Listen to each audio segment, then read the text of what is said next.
Vamos ahora para volver al tema del Opus Dei. A mí me tiene muy,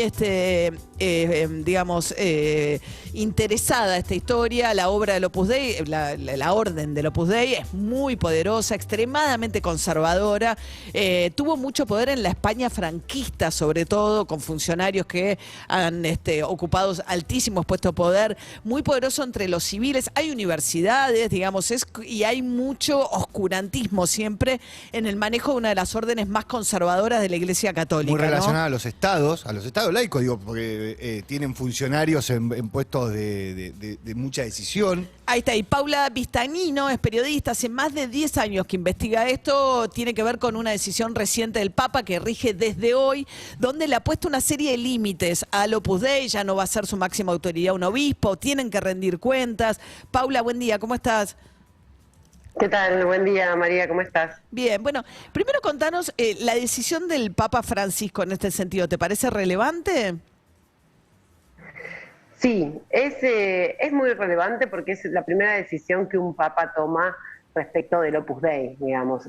Podemos decir que hasta ahora el Opus Dei, desde que se erigió, se creó en 1928 y después desde que logró todo su poder con Juan Pablo II en 1982, hasta hoy nadie tomó ninguna decisión que le quitara autonomía, sino más bien los dejaron hacer siempre lo que querían. Se manejaban de una manera como una institución paralela dentro de la institución mayor que es la Iglesia Católica, y yo digo, incluso más, aprovechándose de la espalda de la Iglesia Católica. Uh-huh. Con un obispo, ¿no? Tenían la máxima autoridad del Opus Dei, revestía el rango de obispo.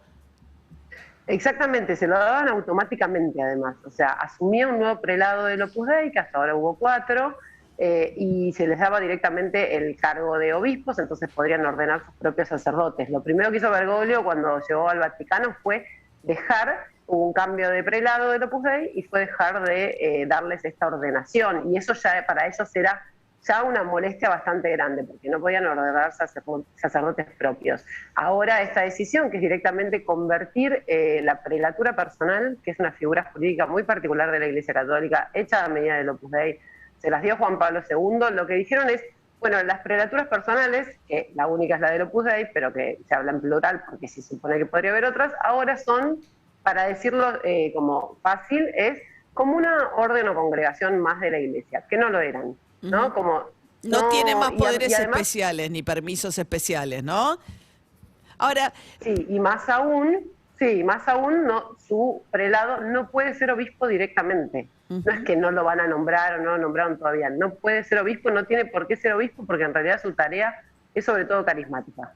Y Paula, a ver, ¿qué dirías del Opus Dei? Digamos, esto se supone que está disparado por una investigación que vos trabajaste muchísimo, que tiene que ver con estas mujeres que de alguna manera fueron capturadas por la orden del Opus Dei, mujeres muy vulnerables, uh-huh, a las que estuvieron trabajando empleadas, ¿no?, domésticas dentro de la institución, con un abuso de poder enorme. Pero es una institución súper conservadora. ¿Qué dirías del Opus Dei, digamos? ¿Por qué hacía falta controlarlo? Bien, mi investigación comenzó en realidad, esta es la última historia y seguro que es la más impactante, pero en realidad la investigación comenzó previamente investigando qué es el Opus Dei y la organización económica del Opus Dei, que es un poco lo más fuerte que tienen. Es una institución, o sea, no es ni una orden ni una congregación, es una institución de la Iglesia Católica cuya característica principal para diferenciarla del resto es que es una organización laica, a la que ahora el Papa le está diciendo, ustedes no son laicos, ustedes son clericales, ¿no? Porque los pone en el dicasterio del clero. Pero, ¿qué es lo que hace que...? Bueno, por un lado, ellos lo que tienen desde el comienzo es una intención, yo le digo como restauradora, ¿no? Una cosa, ir a la vanguardia de ser los más conservadores de la Iglesia y a querer de alguna manera influir en la sociedad de manera tal que la sociedad recupere los valores perdidos, todas cuestiones valores muy conservadores, ¿no? Valores en el sentido de que la Iglesia usa esta palabra. Entonces, ellos, por eso sus primeros aliados, además de que porque nacen en España, fue el franquismo, ¿no? Porque ellos salen a apoyar eso, y después Juan Pablo II, en toda su referencia, digamos, como el Papa anticomunista, también viene a reparar no solo los valores religiosos, morales, católicos, sino también ciertos valores políticos que tienen que ver con la derecha y con los conservadores.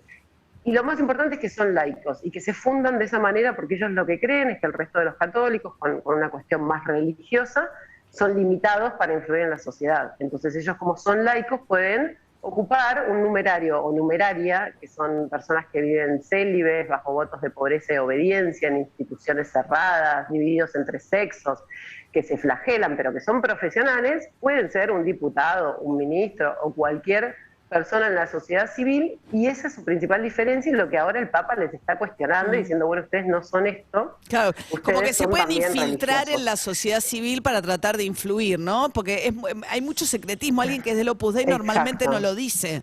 No te dice yo soy del Opus Dei. No lo dice por esto. Exactamente, María. Claro. No lo dicen por esto, porque no decirlo es la manera de poder meterte a ser profesor, yo digo, de cualquier universidad pública, por ejemplo, que los hay. Claro. A ser un diputado, a ser un médico, no sé, también en un hospital público de repente. Eso es lo que mejor saben hacer, y ya desde los estatutos primeros, los que no les aprobó la Iglesia Católica, porque al principio tuvieron estatutos secretos, ya desde ahí viene toda esta cuestión del secretismo, que también ayuda a que sean muy sectarios. Ellos tienen una metáfora que a mí me parece interesante, además, para ver que no solo se quieren infiltrar en la sociedad, sino que como su búsqueda de miembros, además de las mucamas, digamos, es de mujeres y hombres de clases medias y altas con mucho dinero y profesionales, porque ellos lo que creen tienen una metáfora que es la de la montaña, que es llegar a la cima del poder y derretir la nieve para que la nieve caiga en el resto de la sociedad y la tape, digamos, ¿no? Claro, bien. Podemos decir. Así que... Pero no, ellos no quieren, no van desde las bases. Claro, Paula Vistañino, periodista hace más de 10 años que sigue los temas del Opus Dei, bueno, planteando la importancia, la decisión que que tomó en realidad el Papa Francisco, que rige desde hoy y que un poco saca de las sombras y le pone límites, ¿no?, a esta organización del Opus Dei tan conservadora y tan poderosa, ¿no?, con este plan en algunas de nuestras sociedades católicas. Gracias, Paula. Muchas gracias a ustedes. 7:42 de esta mañana fría en la